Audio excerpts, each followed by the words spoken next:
Karakteristik dan lingkungan sektor publik oleh Karisma Atika Dewi dengan NIM C0E022019. Pengertian sektor publik. Sektor publik dapat dipahami sebagai suatu entitas yang aktivitasnya berhubungan dengan usaha yang menghasilkan barang dan pelayanan publik dalam rangka memenuhi kebutuhan dan hak publik.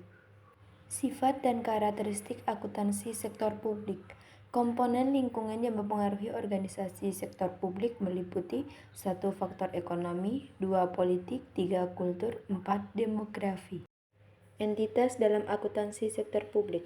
Entitas dalam akuntansi sektor publik memiliki domain yang cukup luas dan berbagai macam bentuk, seperti entitas pemerintahan, yayasan, lembaga swadaya masyarakat, partai politik, organisasi masyarakat, lembaga keagamaan dan tempat ibadah, lembaga kesehatan dan pendidikan, dan bentuk organisasi lainnya yang tidak berorientasi kepada keuntungan. Value for money. Konsep pengelolaan organisasi publik sektor publik yang mendasari pada 3 elemen utama yaitu 1. Ekonomi, 2. Efisiensi, 3. Efektivitas. Value for money dapat tercapai apabila organisasi telah menggunakan biaya input paling kecil untuk mencapai output optimum dalam rangka tujuan organisasi. Perbedaan dan persamaan sektor publik dan sektor swasta. Perbedaan pertama yaitu 1. Tujuan organisasi pada sektor publik non-profit motif, pada sektor swasta profit motif. 2. Sumber pembiayaan, sektor publik, pajak, retribusi. 2. Obligasi pemerintah, laba, BUMN atau BUMD, penjualan aset negara.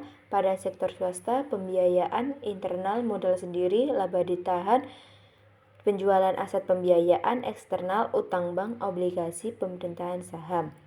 Yang ketiga, pola pertanggungjawaban.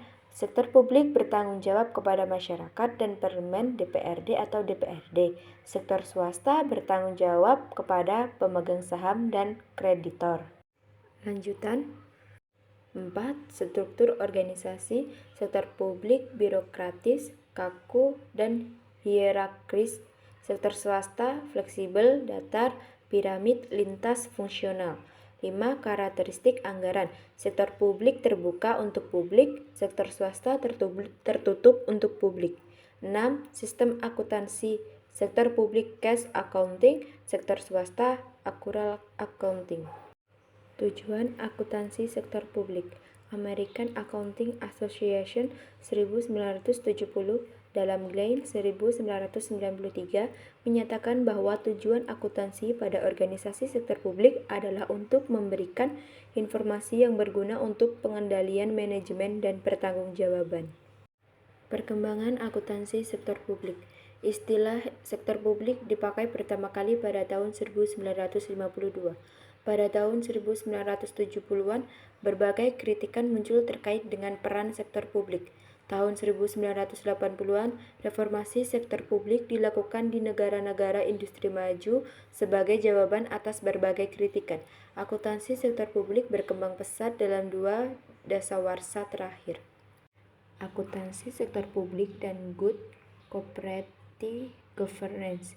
World Bank mendefinisikan governance sebagai the way state power is used in managing economy and social resources for development of society.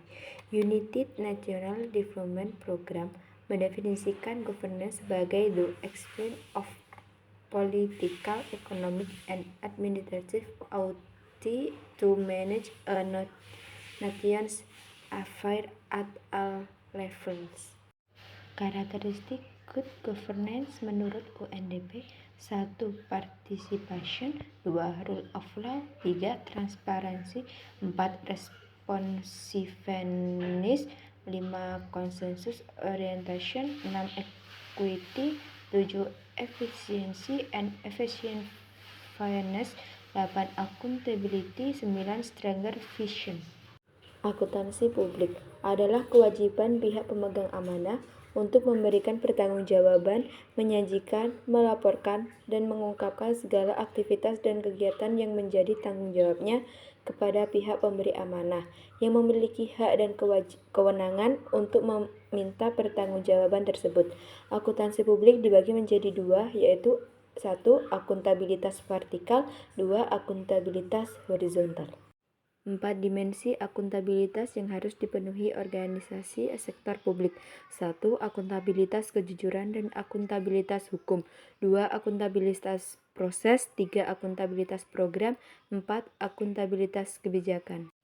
Privatisasi. Privatisasi merupakan salah satu upaya memformasi perusahaan publik untuk meningkatkan efisiensi dan aktivitas perusahaan-perusahaan publik dengan melibatkan modal swasta dalam struktur modal perusahaan publik sehingga kinerja finansial dapat dipengaruhi secara langsung oleh investor melalui mekanisme pasar uang.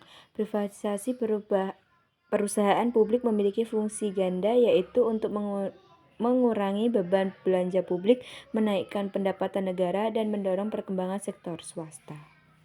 Otonomi daerah. Otonomi daerah diatur dalam Undang-Undang Nomor 22 Tahun 1999 tentang Pemerintahan Daerah dan Undang-Undang Nomor 25 Tahun 1999 tentang Perimbangan Keuangan antara pemerintah pusat dan daerah sebagai dasar penyelenggaraan otonomi daerah. Manfaat desentralisasi. 1. Peningkatan partisipasi. 2. Perbaikan alokasi sumber daya produktif. Otonomi daerah lanjutan. Implikasi otonomi daerah terhadap akuntansi sektor publik adalah bahwa dalam rangka pelaksanaan otonomi daerah, pemerintah daerah dituntut untuk mampu memberikan informasi keuangan kepada publik, DPRD, dan pihak-pihak yang menjadi stakeholder atau pihak kepentingan dalam pemerintah daerah.